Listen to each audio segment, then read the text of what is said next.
I know we are running short of time, so let us start right away. Two of our panelists are not here. They will be joining us through Skype. And so Pulkit, we are all set to connect them with Skype right away, or? Okay. So the two panelists who will be joining us through Skype are Rahul Narayan, who's the founder and I like to call him the team commander for Team Indus. Rahul, you're joining us from Bangalore, is that right?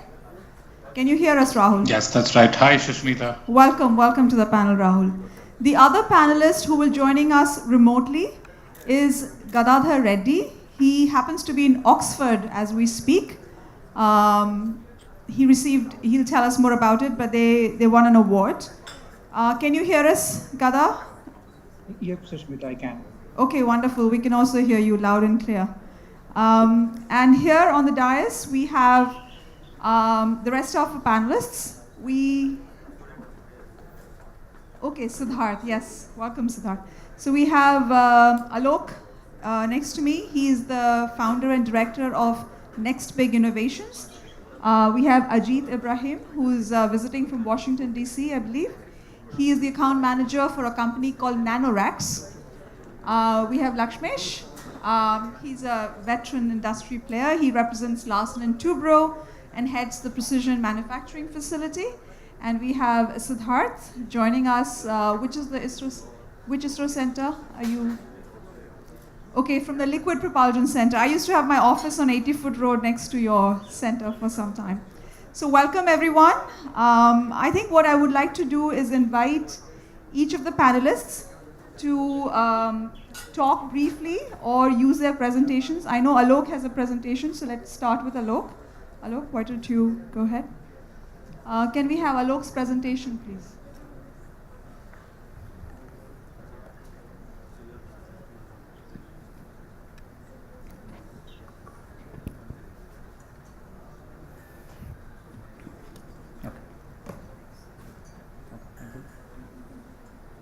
Sure. Hi. Good afternoon, everyone. So I think in the interest of time, we'll get started. So I come from a background of using 3D printing. So I've done work in the space of 3D printing across the aerospace, mostly the aeronautical as well as the automotive sector. And currently we have founded a company, me and a couple of others, proudly founded a company which is into 3D bioprinting. So I'll briefly dwell into the work we do with 3D bioprinting and how there is an immediate need that we see with 3D bioprinting and how it's linked to human spaceflight. So as we wait for my presentation to kind of come on the screen, what I'd like to also let you all know is the fact that today my presentation is broadly related to how technology is evolving and how that's kind of integrating with the new space era that we're entering right now. A lot of the work has been ongoing around the world, and I'm proud to say that there's some really disruptive indigenous technologies which I see in this room by talking to people who are from startups. Gadadhar, who's also connected via Skype, doing some amazing work with carbon nanotubes. So a lot of tremendous opportunity exists, and it's just that the pathway for young entrepreneurs is something that we kind of expect to be less thorny, and so we can really make progress with the work we're doing. So as this presentation's here, so we'd like to start off. So Industry 4.0 and NewSpace. So how these two come together was kind of is going to be my talk today. So it's very interesting insights today as we kind of step into a new industrial revolution era, which they call the fourth industrial revolution. And in the space sector, what they say is new space. The synergies that I see is the fact that technology is evolving at a rapid pace, and the space sector is evolving in a very rapid way, where the powers of kind of space is no longer in the hands of no longer in the hands of governments that were initially controlling it in the space 3.0 era. So it's about new opportunities that are being created and how can industry kind of come together with these new technologies and play a role.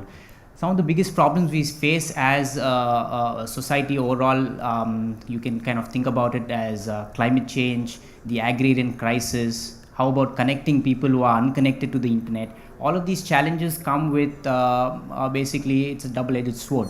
So who's going to tackle it? You need technology companies, you need companies that have access to space. Why access to space is because we have, once you build out a satellite kind of a structure cluster out there, are we at best kind of utilizing what's out there?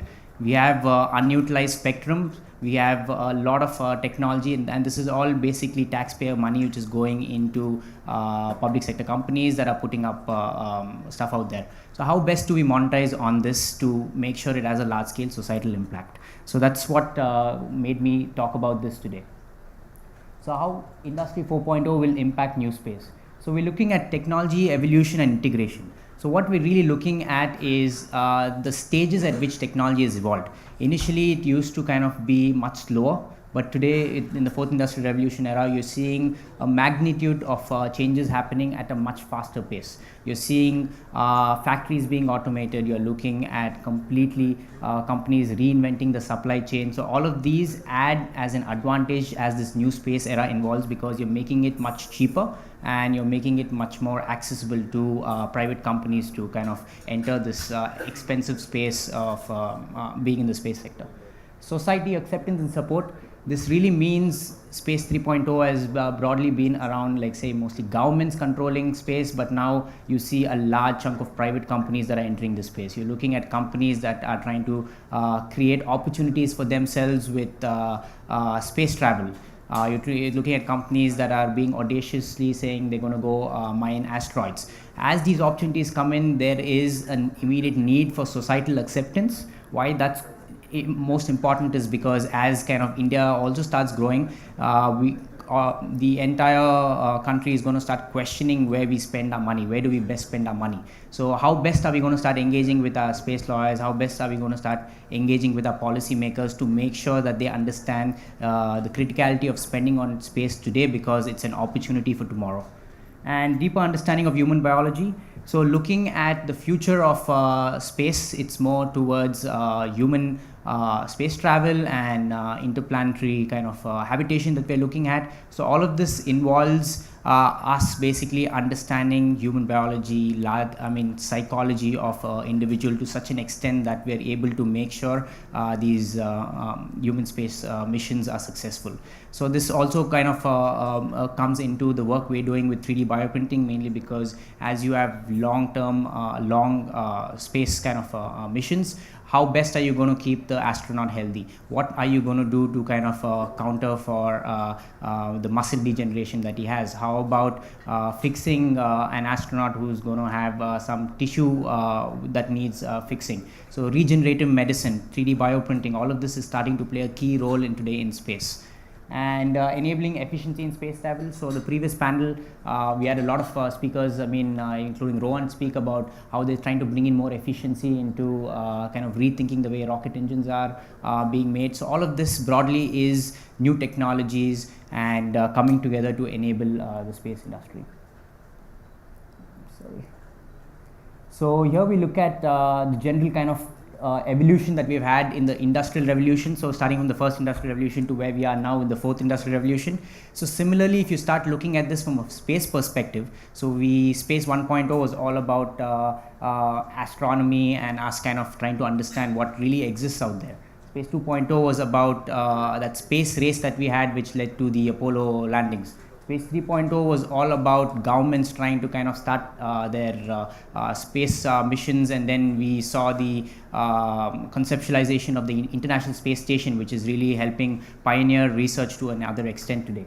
Space 4.0 is a new era altogether. As you have the Industry 4.0, which is the coming together of different industries, different kind of technologies to create large-scale impact. You also have Space 4.0, which is the coming together, or actually more aptly saying, opening of the doors to the private sector to come in and create change. So Space 4.0 is no longer about governments that control space. It's about new companies that can come in and really make a name for themselves and look at the commercial opportunity of space. Yeah. I think there's some mixture. So this broadly, what I'd like to say here is the work we're doing with bioprinting, how it's kind of boiling down into us one day looking at creating organs in the lab. So as a company, as a biotech company, we're currently focused towards creating three-dimensional human epidermis, which is the top layer of the skin. But the broader technology that we're building is utilizing the bioprinting, biomaterials, and then the engineering all coming together to create one day organs in the lab. Why this is important is, again, this is a key aspect of us going and trying to one day make it a habitable spot on another planet. So this becomes quite critical. How are you going to even grow lab-grown food, which basically astronauts can use in their long journeys? So that's quite critical.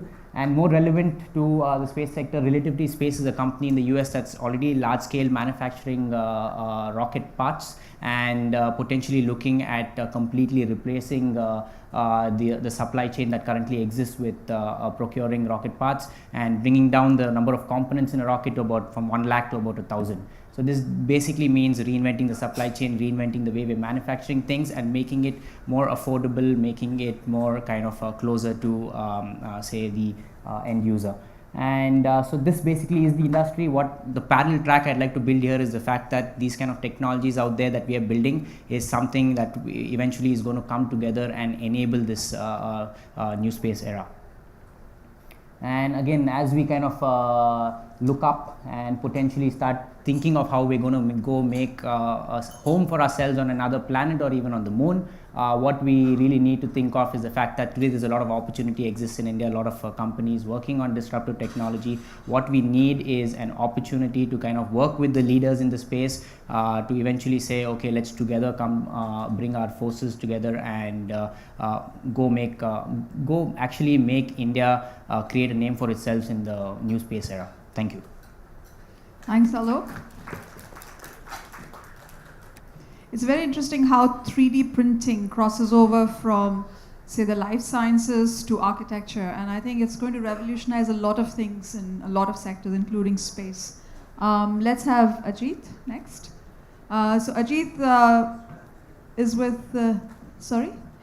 Yes, did you send the presentation? Do we have Ajit's presentation? We don't have your presentation there. Okay, then I'll speak. Okay. I also have a USB drive, but I can speak if it works better. Yes, all right.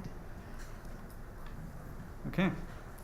So hello, everyone. I wanted to start off by thanking ORF for hosting this space policy dialogue. I also wanted to thank the audience for attending and listening to the panel sessions. My name is Ajit Ibrahim. I'm with a company called Nanorex, where I'm a business account manager, and I'm based in Washington, DC. So our mission is to find new ways to leverage hardware and research that can be done in space for the betterment of mankind.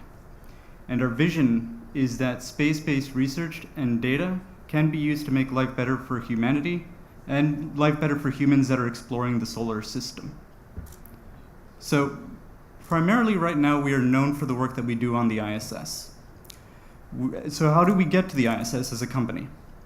We have an agreement with NASA that allows us to utilize the extra space on commercial resupply vehicles such as SpaceX, Dragon, and Northrop Grumman's Cygnus vehicle. Not only do we have access to the extra space on those vehicles going up, we are able to utilize astronaut crew time on orbit and even bring some experiments back. That part is especially crucial for biological and physical life science experiments. But to enact our vision, we have slowly had to develop different types of hardware. We're a new company, relatively speaking. We're not even 10 years old, and we had very humble beginnings. The first hardware that we sent to the ISS was these 10 by 10 by 10 centimeter nanolabs, if you're familiar with the CubeSat form factor, and variations on that form factor. And while these are tiny boxes, you can really do a lot inside of them if you're creative and you have the resources. Biological, physical, life science experiments, plant growth, agriculture, a whole lot of things. And again, to enact the vision, we've slowly had to develop specialized hardware and tools for the biopharmaceutical industry. And we will continue to do so as the need arises. Outside of the stuff that goes on the inside of the ISS, we are also known for CubeSat deployments. Most notably, the first satellite we have ever deployed through the ISS was not for the US government or any American entity. It was not for an ISS partner country. It was for the University of Hanoi in Vietnam. And from there, our customer base has forced us to expand and get creative with the ISS. We've become the leaders if I may brag a little bit on commercialization of the ISS. We've developed hosted payload platforms for people that want direct access to the space environment but don't want to build CubeSats. We've deployed larger satellites from the ISS up to 92 kilograms, and we've gone to higher orbits on the Cygnus vehicle. So a whole host of stuff based off of our customer needs. Oh, perfect, thank you. So you see some of the pictures there, and if you're interested, I can send you some of the stuff. For the interest of time, I'll skip ahead. Oh, actually, one comment here. We actually do have 2 NanoRacks alumni in the ORF audience. We have Siddharth, who flew a fruit fly experiment to the ISS during his time at NASA Ames. And we have Sidesh, I don't know if he's here right now, but he flew a CubeSat called Minx to the ISS during his time at CU Boulder. I wish we had the foresight to put pictures of their work on our presentation. So, as you can see, we have customers from around the world, commercial, government, academia. And the paradigm that we broke with the help of the US government was using the US government is now a procurer of services. They don't necessarily build the hardware, and in fact, it is our hardware, our development that we sent to the United States, actually the International Space Station on behalf of the United States government and in support of them. They are a procurer of services. But also, whether you're in the United States, an ISS partner country, or from someone that's completely new to space, you don't have to go to NASA to fly something to the space station. You can come directly to us. And as I mentioned, we work on the SpaceX Dragon. It's no longer orbital ATK. They got bought by Northrop Grumman, so it's the Northrop Grumman Cygnus vehicle. We've worked on the Russian Progress and the Japanese HTV. However, I'm especially proud of this given the audience today. 1 month ago today, on what was probably a normal day for the Indian space industry, the launch of a PSLV, but a very important milestone for NanoRacks, we launched CubeSats for the first time in our company's history on an Indian rocket. So that's an American company launching another American company's satellites built in Scotland on an Indian vehicle. We're very proud of that milestone, and we hope to continue our partnership with multiple different Indian organizations, government, academia, commercial. And as I mentioned earlier, our vision is to use space to make life better for humanity.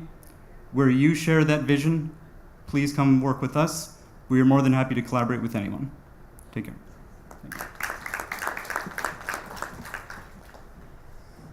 Thank you, Ajit. I think that's quite impressive that you actually use 4 different ferries to get to the ISS. This is the future of space, guys. So for all the constraints we have, all the hurdles that we have overcome and yet to overcome, this is already the reality for NewSpace, and I think that's very impressive. Our next presentation will be done remotely through Skype. So if you can please connect Rahul,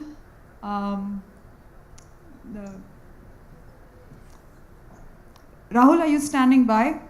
Can you hear us? I'm here. Okay, just give us a few seconds. We will bring your presentation live. Can we? So I think what you might, okay, there it is. We have it. So I guess you cannot see what we have here. So we will just move the slides for you, Rahul. How many slides do you have total? Quite a few, but I'll try and run through them quickly. Okay. Thank you, Shushmita. Thank you, Raji, ORF. Appreciate the opportunity to speak to you at this event. My name is Rahul Narayan. I'm one of the founders of Team Indus, a company that was founded back in 2011. And it's based on a childhood dream to be part of the space industry, to do interesting space stuff in space. Next slide, please. Yeah, go ahead. All right. So that's the genesis for Team Indus. We started off as a Google X Prize team, as I said, back in 2011. And we were amongst the top 3-4 teams when the competition went away early in 2018. So it's been an interesting journey. We started off with first principles. We built a team of about 100 plus people in Bangalore. We have been developing a lunar lander. and we've qualified it. We have a qualification model of the lander, and now in 2018 we started looking at what the next level is for us as a company. Next slide, please. So Rahul, I think we have a little bit of a problem with the remote here. So your third slide, what does it show? Yeah, you're on the right slide. I can see it. Okay, all right. So great, and Shushmita was just referring to how you have to get onto different boats to get across and get stuff done, and the fact that the aeronautical industry has benefited from a global supply chain. I think and all of us, and I'm sure everybody in this crowd has used one of these services in the last month, week, maybe even today.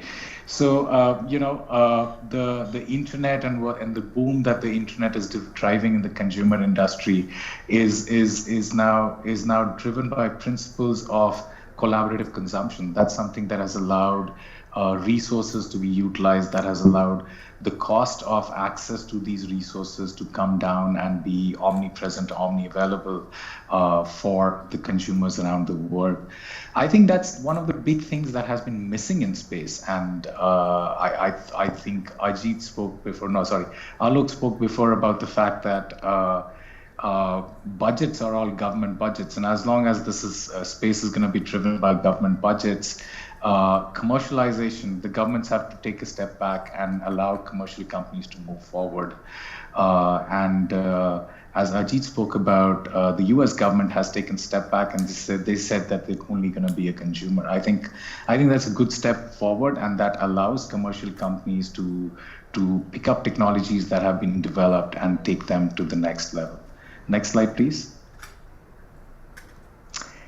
And that's my mantra, not just for Indian space. I think if we want to unlock space for business, for commercial companies to come in and therefore expand the market itself, we need to embrace shared use.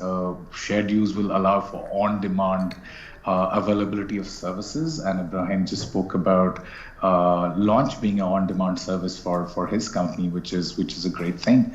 And then omni-channel. I think for too long, US budgets are used by only US companies.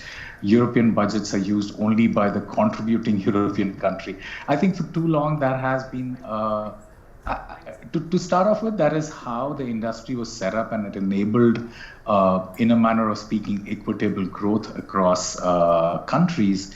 But the time has come now wherein we recognize these channels, whether it's a launch, whether it is a communication service, whether it is a transport in space. Its time has come that we recognize these as simply commercial channels, and the best commercial service should be able to win the business, provided they're able to meet the service level requirements.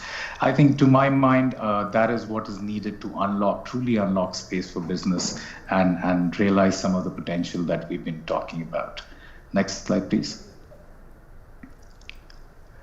That's it. I think just a little bit about what we do at Team Indus. We believe we are supporting not just space exploration, but the commercialization of space. And at some point in time over the next 5 to 10 years, in orbit or on orbit economy in space, that will require cost to be brought down, and that's what we believe as an organization we have set ourselves out to do and have started to accomplish some of that as we go along. Next slide, please. Yeah, that's it. That's a photograph of our spacecraft, of our lunar lander. This is the 2017 version that you see in the foreground. In the background, you see the 2016 version of it. We have developed a lunar lander which is capable of delivering 50 kgs of payload to the moon. We started designing the next generation of this lander, which will be capable of delivering 1 ton of payload to the moon. Which brings me to the end of my presentation. Next slide, please. Yeah, that's it. I think exciting times. I'm relatively new to the industry, about 8 to 9 years here. Came in as an outsider. Very excited to be here. Wouldn't change anything. And I think the next 5, 7 years, 10 years is going to be the time where commercial companies are going to make an impact in space and for the in-space economy. Thank you. Thanks, Rahul. Thank you very much. So Rahul, did you watch the Beresheet landing live? Because I did put Yes, an I did. alarm and I did wake up in the middle of the night to watch the Beresheet landing. Yes, the I did. Israeli one. You did? Yeah, I think how many in the audience actually tuned into the Beresheet landing? All right, it's good to know that they like to watch this live, because I still remember in 1996 when a whole bunch of us at the International Space University simultaneously were watching the Mars Pathfinder landing, which was one of the first successful Mars landings. So I think the next presenter here will be Gadadhar. Hi, Gada. Can you hear us? Are you still on? Yep, I can. Okay, and so Gada is based in Bangalore, and he's already won several awards in different parts of the world. He's currently in Oxford. He is pioneering the field of nanotechnology for us. Over to you, Gada. We already have your slides on the screen. Can you see it, Okay. or are you not able to see your slides? I can. I can see them. I can. I'll Okay, get started. wonderful. Over to you. All right. Thank you, everyone, and nice to see all of you from here. I'm Gadadhar. I'm one of the founders of Nopo Nanotechnologies. Our vision is to enable everyone to be able to go to space. So we looked at it as a long-term problem and broke it down into 3 phases on how we had to solve it. The first phase we realized was to create and have access to new materials that are lighter, stronger, and more radiation resistant. And we looked at the options for all the materials in existence. We found that there is only one material that everyone talks about as being ideal for space, and these are known as carbon nanotubes. And the most difficult carbon nanotubes to make are known as single-wall carbon nanotubes. And so that's what I specialized in. So for the past 8 years, we've been working on producing carbon nanotubes consistently. And we own this technology called the HIPCO process. The material is manufactured here in Bangalore. And we are the only company producing single-wall carbon nanotubes continuously. And we make them at a size of about 8 angstroms. So the tubes are so tiny that you can fit 1 molecule of water inside them. And water behaves in very different ways inside these tubes. And besides having water inside them, what the nanotubes really make is that they're extremely strong. They have very high tensile strengths. And so with the HIPCO reactors, we operate at extreme temperatures and pressures. So we go up to 1,000 degrees, 100 atmospheres of pressure, and breaking up particles in a few microseconds and then reassembling them to the form of a tube. Gada, And just a second. I'm sorry to interject, but you'll have to tell Sure. me when to switch the slides, okay? Sure, I'll do that. Yeah. So what we have done is our interest has always been in the space side of things and how do we make things happen and how do we make a difference out of the nanotubes. And this search and this continuous developments, it led us to in contact with ISRO, with whom we have been working on making these super black coatings, which were space qualified. And these go on star trackers, provide an extremely black surface, and which improves performance of the star trackers. And our main interest right now, next slide, Sushmita. Yeah. So this is how the nanotubes look like, so at a high zoom level. But to be able to really see a single tube, you need to have a zoom that goes to somewhere around 20 lakh times. That's when you start seeing a single tube. And that's how tiny these things are. And in the next slide, please. So we've been looking at how we can get nanotubes and enhance strength in materials. That's been our main work, and that's what brings me to Oxford right now too. And what we have done is to make thin membranes from carbon nanotubes with all of these tubes aligned. So imagine something that's so tiny, that's about 100,000 times smaller than a hair strand, and you align all of them in one direction. And these start acting as materials that provide strength. And in composites, what they do is to prevent these delamination effects. So it improves the strength and toughness of the composites by about 30 to 40%, and it de-risks the delamination effects from them. And the other beauty of the nanotubes is that they also provide a capability for self-sensing. So you can pass an electrical signal and you can read out the strain data of the material. And this is something that we've been focusing on as an in-use case for the nanotubes. And we've also been able to show a lot of prototypes. A lot of end users making use of the carbon nanotubes have found uses on Earth. So it's more like we designed something that we wanted to use in space, but we found a lot of applications down here on the ground. And as people adapt these applications and the nanotubes are more available, it consequently makes it cheaper for things to be able to go to space. So that's kind of how we are approaching this problem. And as I said, we had a 3-phase plan. The first phase was to make nanotube, develop the core technologies required for making them continuously and repeatedly, which we have done now. And that brings us to the second phase, which we are getting into, which is about creating these products, making them available to a large number of people everywhere. And the main focus has been around the composites sectors. And the next slide, please. And over the past couple of years, we've been consistently ranked among the top tech companies in India for the technology we've been able to develop. And it started off with the concepts on space solar power presented at the IAC and won the International Space Power Competition, and has continued now to getting military contracts to use nanotubes for various use cases. So thank you, and I'll be around for any questions throughout. Thank you very much, Kada. This is fantastic. We're going from biotissues to carbon nanotubes. And now something bigger, heavier. We'll talk about what L&T is doing in this space from Lakshmesh. Over to you.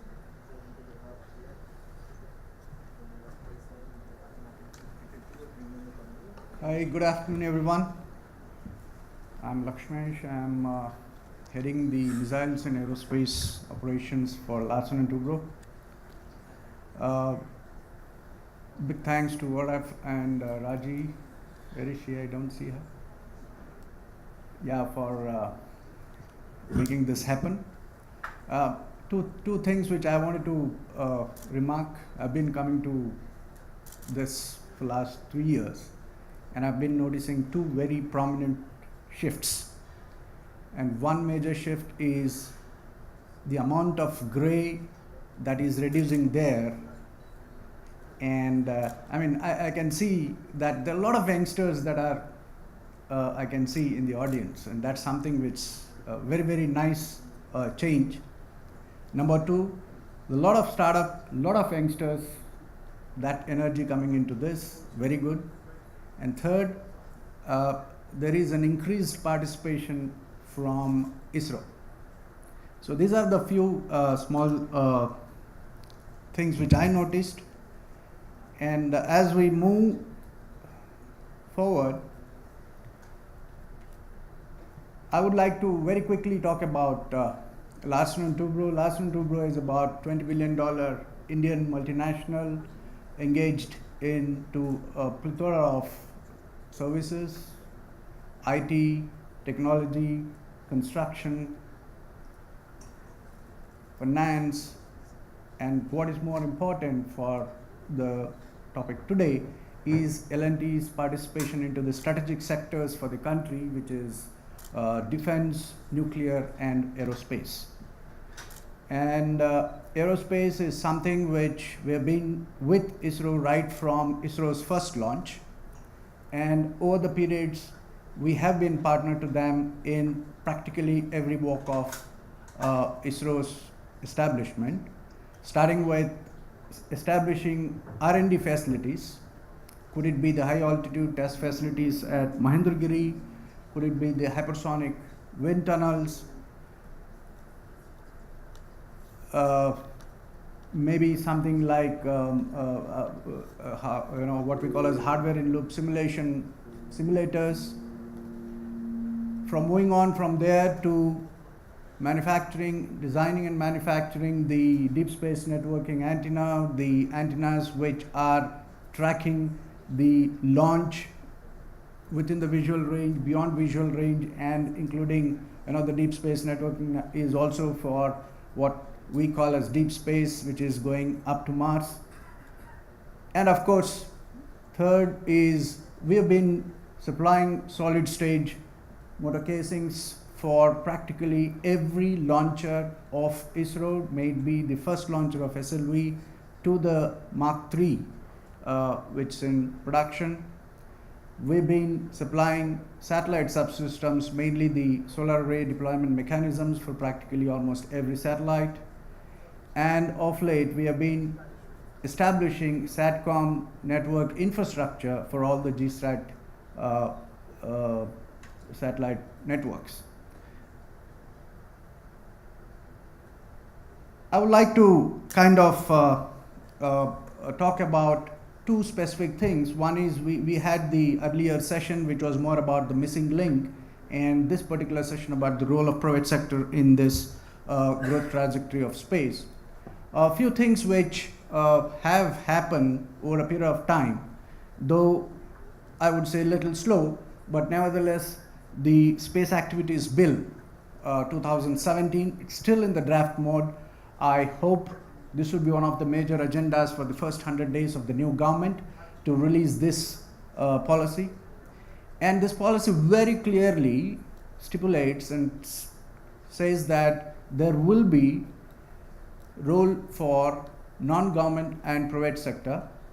Of course, there would be licensing, and there would be a very good mechanism for engaging or formulating the licensing process. Not only that, government through ISRO will provide professional and technical support for commercial space activities. And of course, there will be a lot more information that will be available. So these are some of the highlights of the bill, which I thought I'll put it up. Important for all of us, because this can be a big game changer for the commercialization of the segment. One of the things which I thought I would touch upon, and I'm not an ISRO guy, but I've been working with ISRO for almost 20 years now. I've tried to understand the kind of, while the space policies and things like that are coming up, ISRO in itself has embarked upon some kind of a 5-step process. May not be 5 exact steps, some of them are parallel.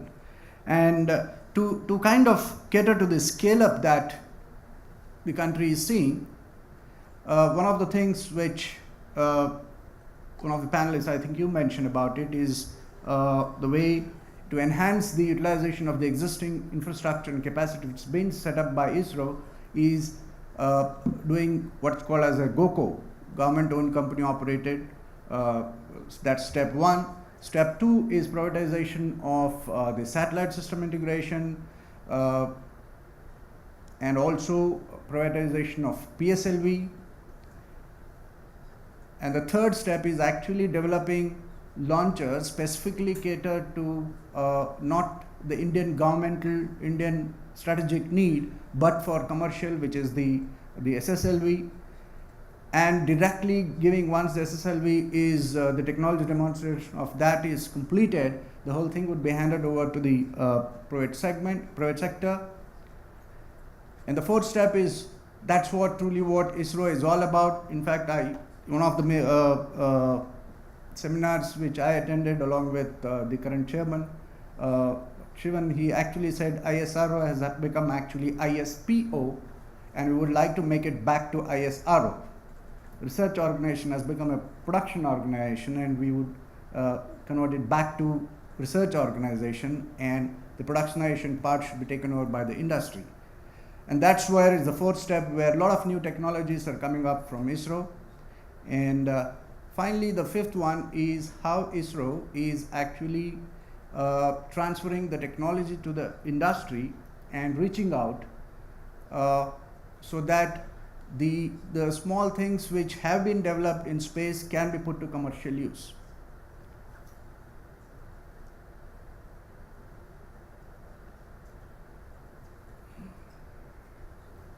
I think some slides have jumped out there. Nevertheless, so one of the things which I would like to talk about is the way the launch vehicle, now let me specifically talk about the PSLV integration. Okay, that's where it comes. It's the remote which is a little oversensitive. Oh, okay. I missed a lot of slides. I had the same problem yesterday. I missed a lot of slides.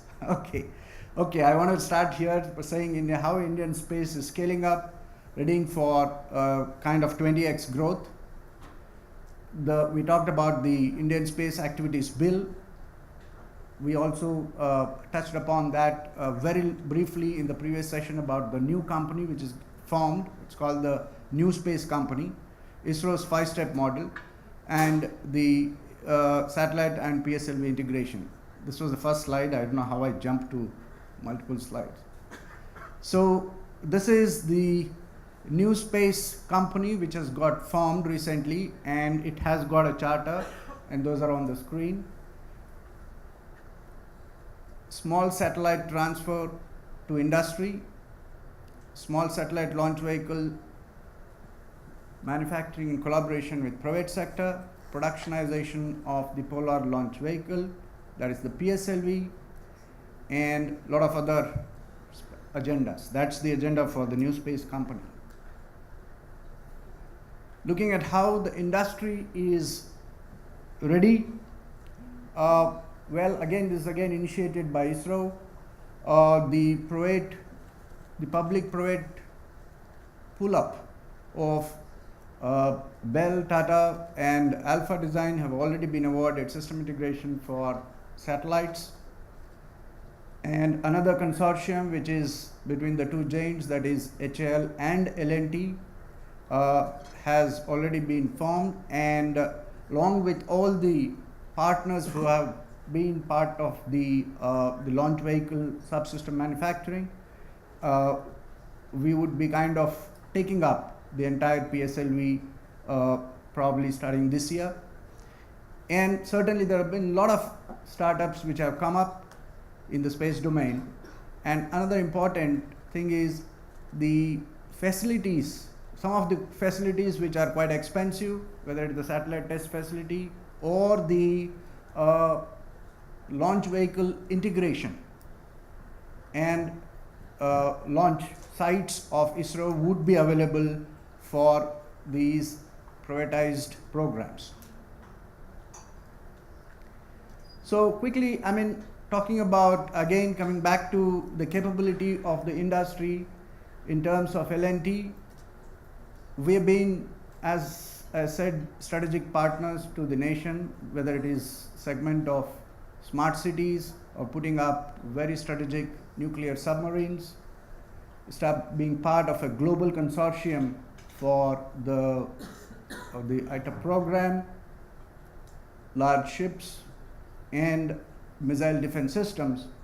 It is the capability of the industry led by large ones, ability to bring all of them together to address to programs like PSLV, SSLV, so that these volumetric growth that what India is seeing right now can be very well addressed to. Thank you. Thank you, Lakshmesh. Thanks a lot. I couldn't help noticing that ISRO is setting up a company called NewSpace. It's a bit of like dark humor, you know. I mean, imagine tomorrow NASA or the European Space Agency call themselves NewSpace. I think, in my view, it would have been good if ISRO had talked to the NewSpace players in Bangalore before choosing to go with that name, because we have a very active NewSpace group. So there is a bit of a copyright trademark issue here, I think. Anyway, I'll leave it to the audience to wrap their head around the NewSpace company coming out of an old government space agency. With that, I would like to invite Siddharth, who is here from Bangalore. Do you have slides, Siddharth, or would you? Okay, wonderful.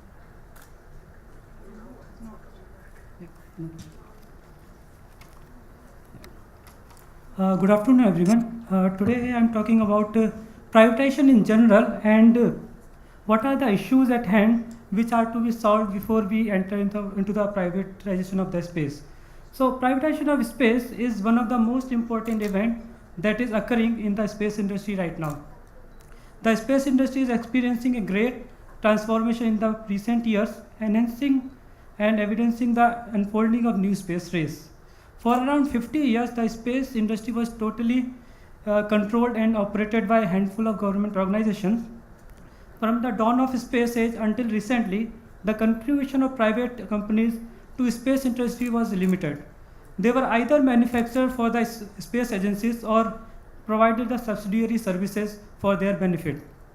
But now, the paradigm is shifting and more new space sectors and private companies are coming into spotlight. And this time, these companies are not only providing subsidiary services, but also designing and developing their own launch vehicles, satellites, and space systems. With the entrance of big private players like SpaceX, BlueOrigin, and Virgin Galactic, space industry has entered into a new era, the era of expansion of commercialization of space. Currently, commercial use of space includes satellite television, satellite navigation, and commercial satellite imaging. New era of commercialization of space industry includes design and development of reusable launch vehicles, which are really required for new space age, then space tourism, and mining of rare and expensive minerals from moons and other asteroids, which is another billion-dollar industry. Privatization of space is inevitable, and before we enter the era where private companies also have a significant share in space research and application, certain issues at hand to be solved. These issues actually are mainly political in nature. So first issue is, what exactly is the privatization of space? What do we mean when we tell we have to privatize the space? The definition and scope of the private companies are to be clearly laid down, and premises to be defined to what extent these private companies can contribute to space sector. At what point can we consider a private company independently operating private organization? While laying the ground rules for privatization of space, the definition of privatization is a must. For example, Outer Space Treaty states that no nation can claim sovereignty over any part of space, and by extension of the same, nor could any private individual or institution. Now, if a private company ventures into space and builds a space hotel in orbit around the Earth, does it really make the private company owner of the hotel? Because the space, you cannot own the space. Outer Space Treaty fails to explain such conflicts. Therefore, all spacefaring nations and world in general should come together to formulate the exact definition and of extent of owning the space and space operations by private industries. Next issue is why privatization of space is necessary. If you see the global scenario, most of the history, NASA, ESA, Roscosmos, and ISRO, they were the only players in the market which were operating and controlling the space. There are only a few nations in the world that have the capability to launch satellites into the orbit around the Earth and carry out space-related activities.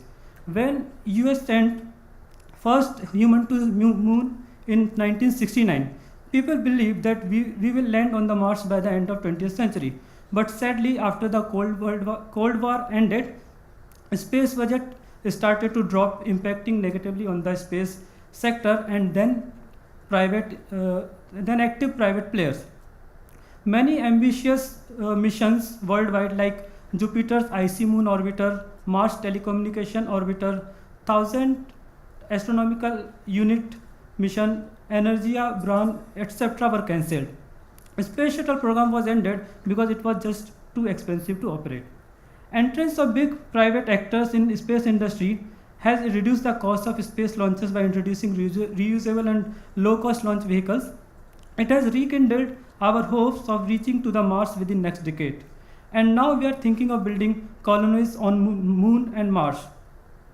Private sectors are willing to take high risks which government agencies cannot take because public money is involved in their every decision. So this is a high time when government and private companies should work in synergy to achieve their respective goals.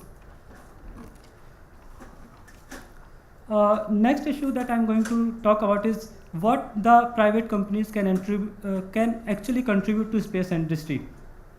Private companies are in general profit driven. So by privatizing the space, the objective isn't to hand over private space exploration to the private sector, but the objective is to expand upon the utilization of space by finding opportunities where the private sector could benefit. The real challenge for these private players is to reduce the development cost of space systems, including launches of satellites, and also to provide human flight and payload delivery to the market with simplicity and reliability. Private companies can contribute into the following sectors.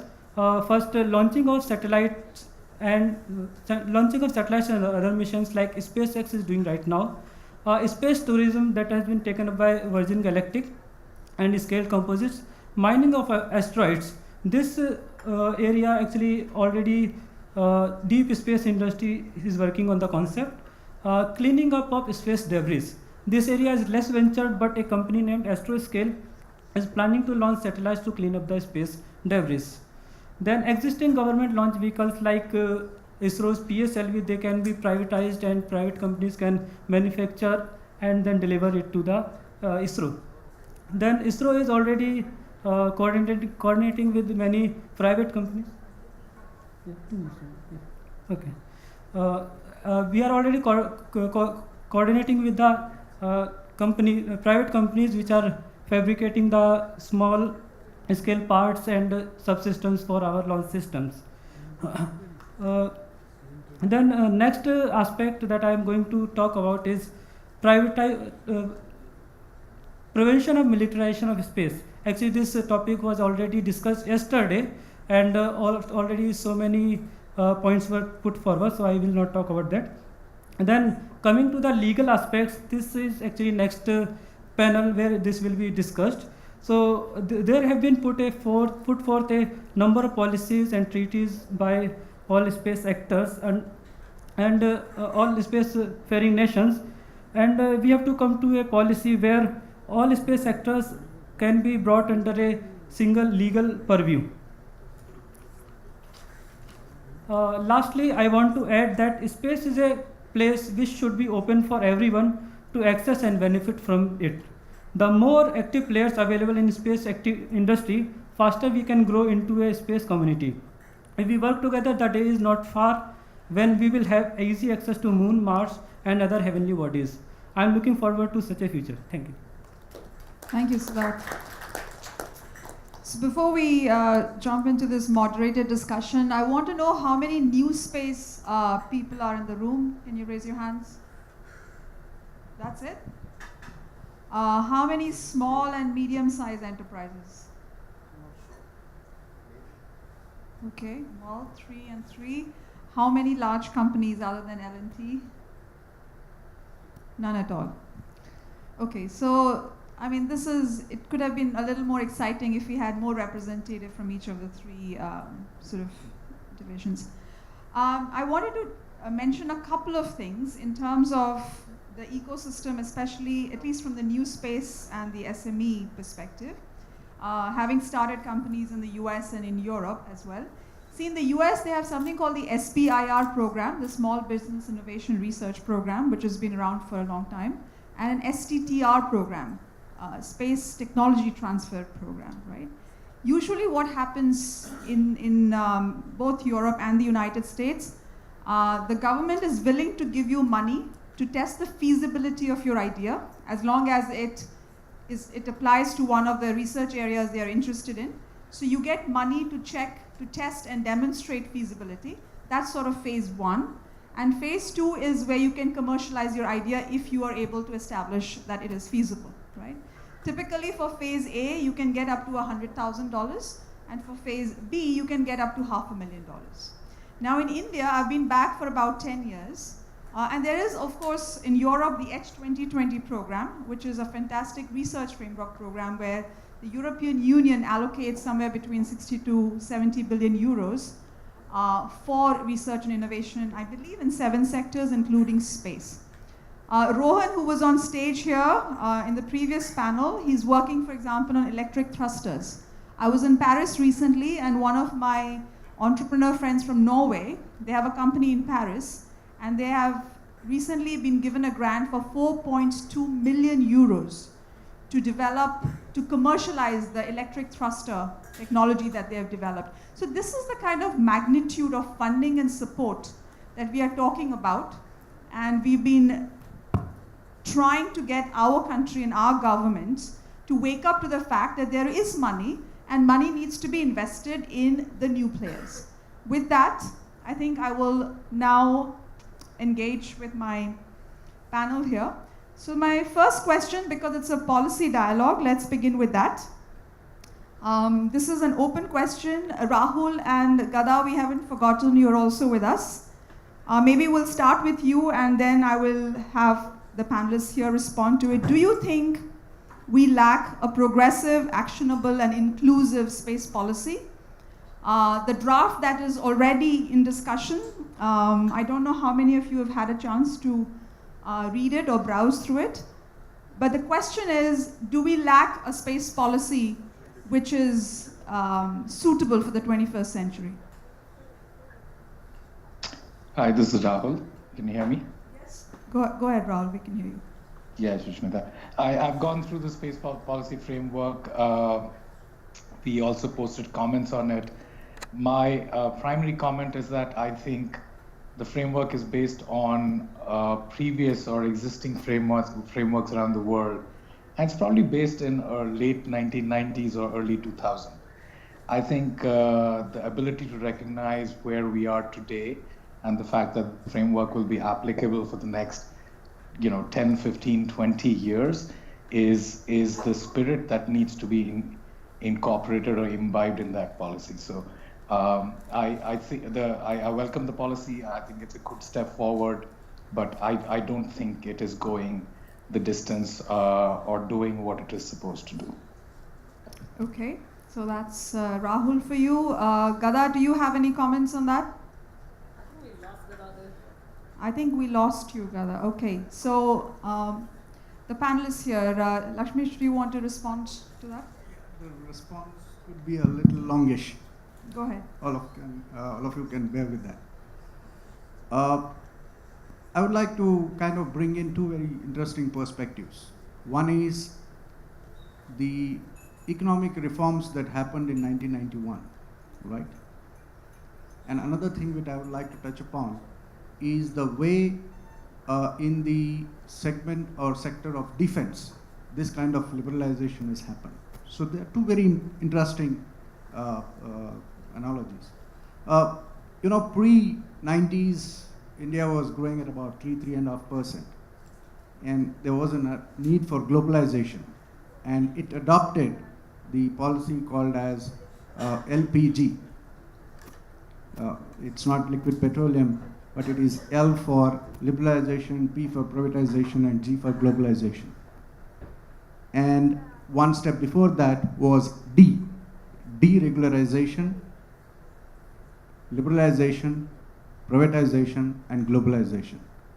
And once that happened, and all of us know that how India crossed 6.5 and plus, and there's been no turning back. Small example. Another, when I quickly move on from there to the defense sector was also an extremely controlled, quite core to the strategic, to the national security. 2002 was when the first defense started getting liberalized. It happened in multiple steps. It first started off with basic, compelling imported, like if you offsets policies, if all of you are familiar with that, where the foreign OEMs had to necessarily buy subsystems from within the country. From there, it moved on to the defense procurement policies, step by step, make and buy policies, where Indian designed and developed of systems, and then finally also coming to the technology development. When you talked about funds, and I'm going to talk about two very interesting funds which India does have. Technology Development Fund, the strategic partnership model.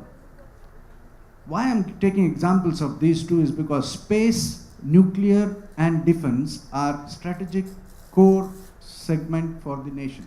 They're very important for national security. And they cannot be liberalized overnight. And it happens in these steps.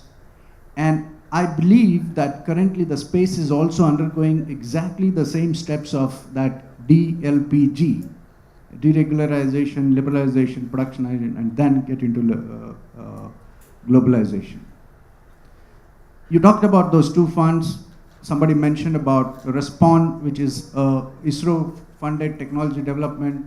Similarly, we have the TDF, the Technology Development Fund from Ministry of Defense to DRDO, where huge amount of sums are actually being dispersed to companies, including individuals who are able to come experiment with new things. There's another interesting program called Imprint. I don't know how many of you are aware of that. These are the ideas coming in from the top-notch technology and engineering institutes of the country. And there is, on an average, about 500 to 600 crores worth of sum dispersed for having on ideas which are selected by such eminent people. So there's a lot of technology development fund in defense, space, and any sector that is happening. So a follow-up question, Lakshmish. Have you been able to tap into any of these funds as a large entity, as a large company? Certainly, as Lars Nentobro, we have tapped into almost all of those. And one of the things about imprint is the idea has to come from anybody from the academic institute. However, 25% of the funding has to be from an industry. So he has to find an industry partner who is willing to put in 25%, and the 75% would be from the government. I think I will critique that bit because I have also looked into that, and there are problems with that. But before that, let's have Ajit talk a little bit about how the US commercial policy, space policy, works for the government space agency and for players like NanoRacks. And then Alok and Gada will come to you to see what your thoughts are on the policy, but also see how you've tapped into funds at a state level and international level and a federal level. Yeah, so there's multiple different sectors to consider when you're thinking commercial. Can you hear us? Good. Hello? Okay, perfect. So there are a lot of different sectors of the industry when you're talking commercialization. There's what's going on in the rocket industry, but to keep it a little bit more in line with the stuff that we at NanoRacks do, I guess one of the things is the ISS isn't going to be around forever. And for a company that does a lot on the ISS and working in a government environment where the US government has basically said, all but said, that they're not going to be building another space station, we're in a bit of an interesting place. So one of the things that I find interesting is that the US government right now, NASA, is putting forward money for studying what the commercialization of low Earth orbit looks like, what business plans are viable. And from our perspective, if we want to have, it won't go from 100% government to 100% commercial right away, but what is the process of getting there? So the United States government is looking at a step-by-step basis of what commercialization of LEO will be like. And the one key study that we have gotten funding for is the NASA LEOCOM study, where I think 11 companies got funding to study viable business plans for commercial LEO. We were one of the companies to be able to study that. And what kind of funding in that phase did the 11 companies receive? I don't know exactly. It wasn't in the tens of millions or anything like that, but it was an appropriate amount for a study contract. So I think the NanoRacks study, we intend to make it fully public, and of course you can find it on the NanoRacks website when it is. But we studied everything from Z-blend manufacturing, 3D printing on orbit, and other biological life sciences as well.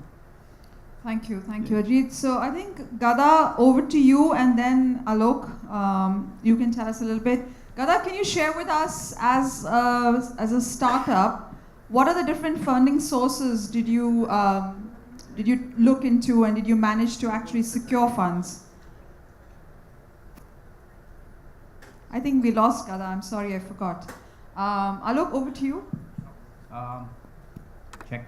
So Gadadhar and our company are both kind of taken almost a similar track when it comes to tapping into the kind of funding opportunities that are out there.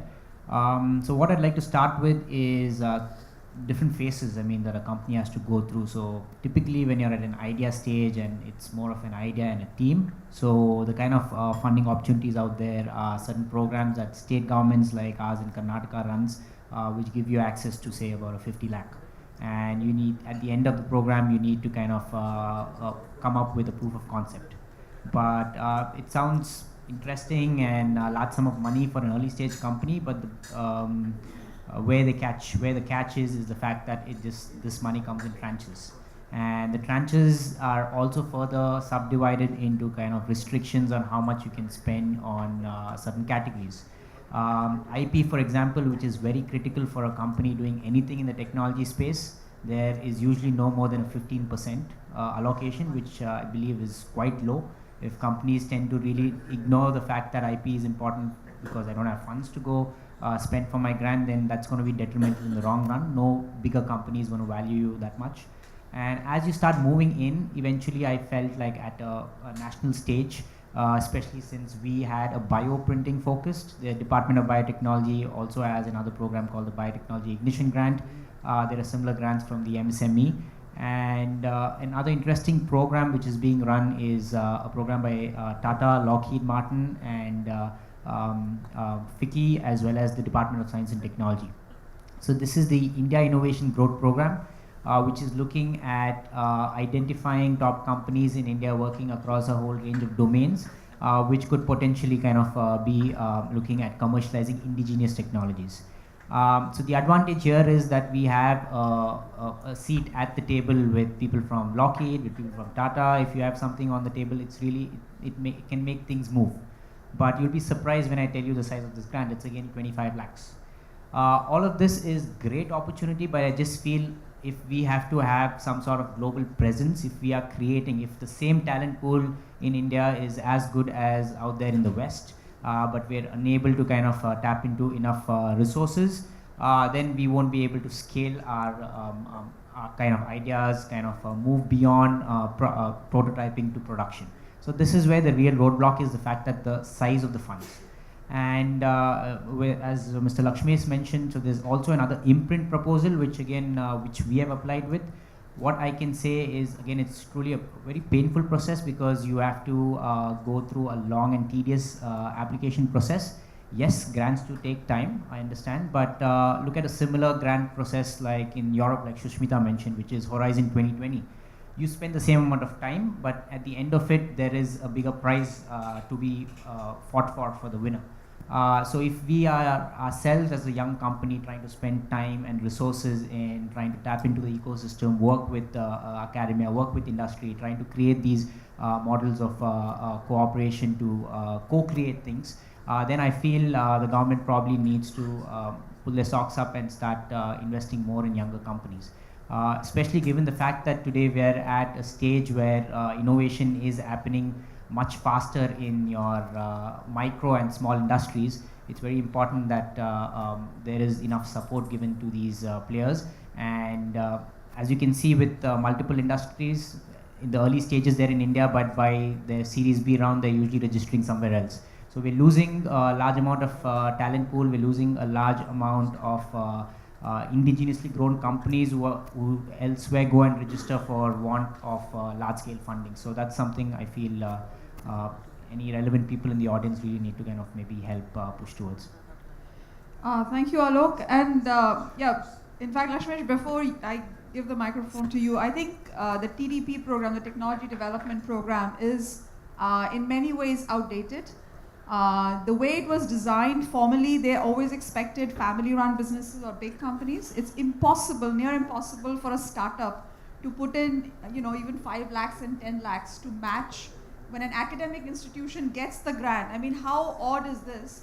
That let's say I give you 100K, the academic institution doesn't have to put forth money, whereas they have money, and the startups are asked to match a quarter of it, right, 25%, to be able to be eligible for that partnership. I mean, it's beyond me. How is that supposed to even work? And by the way, the TDP department, at least my experience with them is they barely respond to emails or phone calls.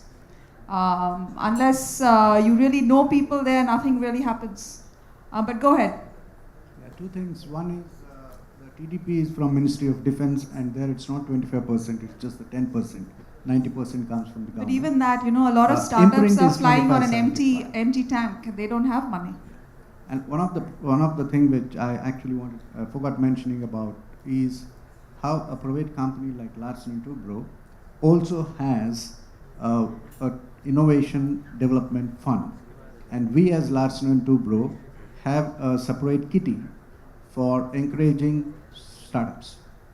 And certainly there the processes are not as lengthy as what we see in the government. Thank you, Lakshmesh. I think it's sort of the accelerator program that a lot of large aerospace companies are now starting to have, including Airbus, Thales, and others. So I think that's a good thing to have. But all of these accelerator programs, in my view, sometimes end up decelerating the entrepreneur if you don't provide funding. I mean, yes, we all need legal help, we need regulatory help, but we also need money to actually demonstrate ideas, to commercialize ideas. So I think my suggestion to L&T and the others who now have these programs where they're trying to identify startups where there are synergies, they should also put enough money on the table. Rahul, did you want to comment at all on the funding scene as far as Team Indus goes? The pros and cons and what is missing and what we need for the future? I'll go back to my previous comment on the space policy. I think as policy, we're about 2 decades behind, or we're trying to address the world the way it existed in early 2000. When it comes to funding / investment, I think that needs a mindset change.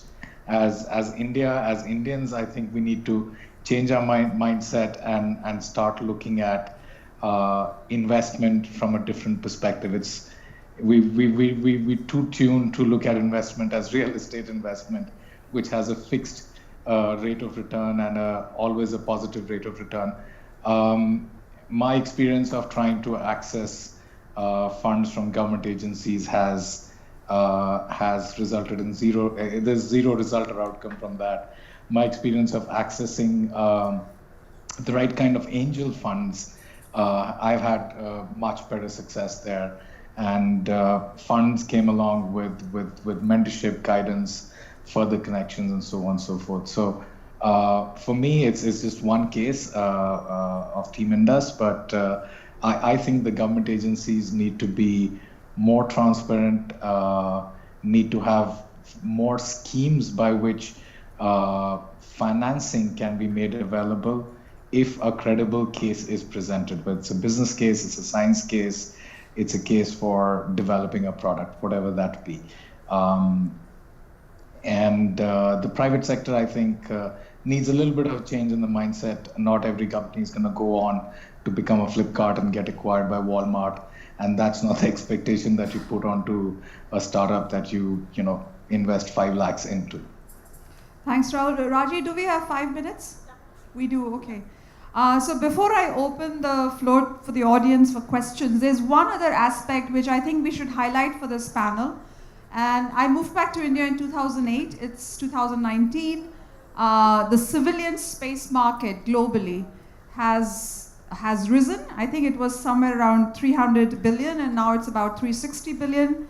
Whatever the numbers might be, India's share in this global space market is not even, we can't even talk about it.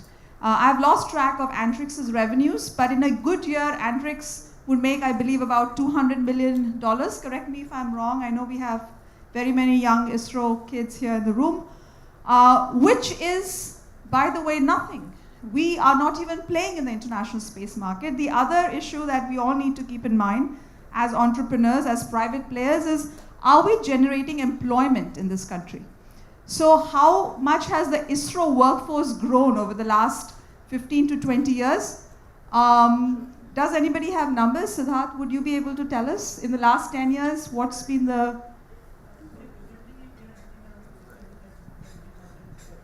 Around 16,000 people work for ISRO as of today. What about 10 years ago? I'm not sure the correct number, maybe 7 to 8,000 to take.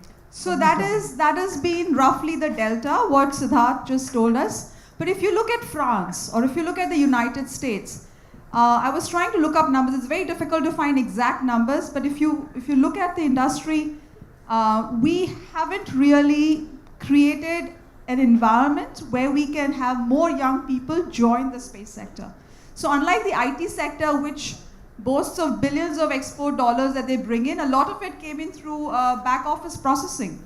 The space sector has real products, real services, but no revenues and no increase in employment. So I think all of us have a lot to do in getting this to change. I think with that, I will open the floor for questions. Oh, good, we have some questions here.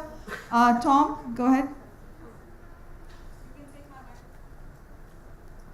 Okay, I'm gonna make a controversial statement. So, as you may know, Berlin Space Technologies has taken the strategic decision to not take R&D funds from governments. So we have avoided it so far. And so I can say, since I'm sitting here and we have a quite successful company, it's not impossible. It is more tedious without investors and without government funds to get everything bootstrapped, but it's possible. And the way it can happen is that if you have a product, even if you just make a small prototype, you can talk with universities and you can talk also with companies. So BST, for example, we have taken prototype hardware from companies that we are interested in onto our satellites and have been flying that, and that has drastically reduced the cost for these guys to get their presence into space. So I think even though also in Europe it's very difficult to get these Horizon 2020 programs, I mean there's sometimes less than 10% approval for these things. There are other ways that are possible, and you just need to look around. There's not only things that you can move by money, it's also you can go around, talk to people. They're often very likely to help you. Thanks, Tom. And I believe you do have an investment from an Indian entity. That is for the factory. For the benefit of the audience in the room, there is a company from Gujarat which is investing many crores, I'll not give the number, in Tom's company in Berlin. So I think there are these private options, but we'll have to find ways for them to find you and for you to find them. Yes? Can we have the microphone here, please? My question is to representative from L&T. Sir, last month there was a news that L&T has produced 50th warship for India. So you have produced 50 warships, but now the overall discussion was, yes, we will produce a space launch vehicle. Do you think that we have a scope for the private players to enter military satellites, where India is not much a big player? So what is the scope for it?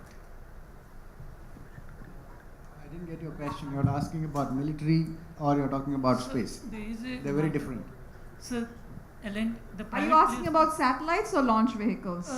Satellites. Okay, so I think he wants to know if a company that will build satellites for ISRO also has scope for building military satellites. Yeah. Is that your question? Military satellites? Yes. Okay. There is a 50-50 answer to this. Military satellites are being routed through a very different route. Primarily because I would like some of my ISRO friends to answer this. ISRO and ISRO's facilities are primarily for peaceful purposes, and therefore any asset that would be from more of a defense perspective will have to be routed separately. So there is a separate wing under Ministry of Defense and comes under DRDO, which is looking into this. That's to the best of my knowledge, for defense satellites. But I believe he's asking if you as an entity can build both for ISRO and DRDO. Is that? Okay, I think we'll have to probably move on to other questions. Do you want to respond a bit to that? There is, a couple of things that the Ministry of Defense has done quite lately. One is the Defense Offset Fund that they've set up. The whole idea here is to look for indigenous technology coming out of smaller companies, which they can in turn kind of take into the defense industry. But it's still a lot to do on paper. It's nothing has kind of moved ahead, but there seems to be certain opportunities opening up if things do kind of follow through. I think this is the last question, and then we will call it a day. Go ahead. Yeah, rather than a question, I would put this as a response. Okay, go ahead. I do feel that, it's been a little biased. I mean, when we put forth a perspective saying, ISRO is not actually funding private companies, because what we have to look into is what are the opportunity costs of spending, like, let's say, X amount of resource into a sector. I mean, because, for a developed country, the opportunity cost is far lower. I mean, for us, which is a developing country, we have far more problems. I mean, economically, we are challenged, right? And so for us... Less so now, Abhishekaran, right? What's your name? Yeah, Abhishekaran. Yes. It's, I grew up, I was born in the early 70s when ISRO started. I grew up in Ahmedabad. So I think what you're saying is also, maybe 20 years ago, had you told me this, I would have agreed with you. But the kind of funding that's going into the space program now or the defense sector warrants a similar increase in the money that is going to be invested in companies and innovation. Yeah, see, that does hold true, but right now, like, let's say our country decides to invest in a startup, which probably, is looking at technological development. we still do have a lot of areas where space application is still pending. I mean, for example, a lot of our telecommunication satellites, we are borrowing them, right? I mean, let's say agriculture sector, we are not completely addressed, like the crop, the crop checking and things like that. Even the ocean, areas, we have not completely mapped them. I mean, we are not fully application based. We need investment there, rather than new technology. It's not, the opportunity I think what you are suggesting here, Abhishekran, is sequential thinking. Parallelly, there is so much happening across the board, including AgTech, that you cannot wait for ISRO to take the first step and for the others to follow. Now we have to move in sync. And look what's happening across the board. I don't even think it's sequential anymore. No, see, I would say my disagreement comes in the form of, funding. I mean, because you're actually saying that X amount of fund ISRO has to pump into startups, right? I mean, that is one of my point. I mean, my second point comes to, what you mentioned about TDPs.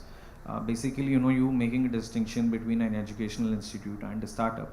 See, the point of investing in an educational institute is to actually encourage the younger minds. I mean, people who are literally growing up to develop themselves. I mean, a startup isn't a completely different thing. I mean, we have mature individuals. Yeah, okay. I think I'll have Rahul respond to this comment from Abhishekran. You can't see him. But there's always a triad. There's industry, there's academia, and there's government institutions. So the startup belongs to that third pole. And it has to be seen in unity. Yeah? It's not a... But Rahul, why don't you... do you have any comments? Could you hear what Abhishekran was saying? Yes, I heard Abhishek's question, and I'm not sure where to begin the response, but I think Sushmita, you started off correct, which is we're a large country. We're a country which aspires to be a developed nation in the next 10, 15 years time frame. To say that it's not about ISRO giving money to startups, I'm not sure that is what anybody wants. This is a policy thing. It is about saying that innovation can't be chained to a organization. Nobody is saying government is not required. And I do object to the word privatization of space. I think the word is commercialization, and government is probably the largest stakeholder there when it comes to investment, when it comes to providing technology, providing support, so on and so forth. So I think the question is, the comment is responding to a point that probably wasn't made or wasn't intended to be made. No one wants to take money out of ISRO's pocket. We're a large country. We have lots of educated people, and there is a lot of innovation that can come from the grassroots, from the startups, from the colleges. There's space for everybody. It's not a zero-sum game. The government doesn't have 100 rupees, which is giving to ISRO, and we're asking to take money out of that budget. Does that answer your question? I think you'll have to meet offline as well. Okay, thank you everyone. Mr. Sood, I know you raised your hand, but I think we're out of time. Raji, over to you. Thank you. Thank you.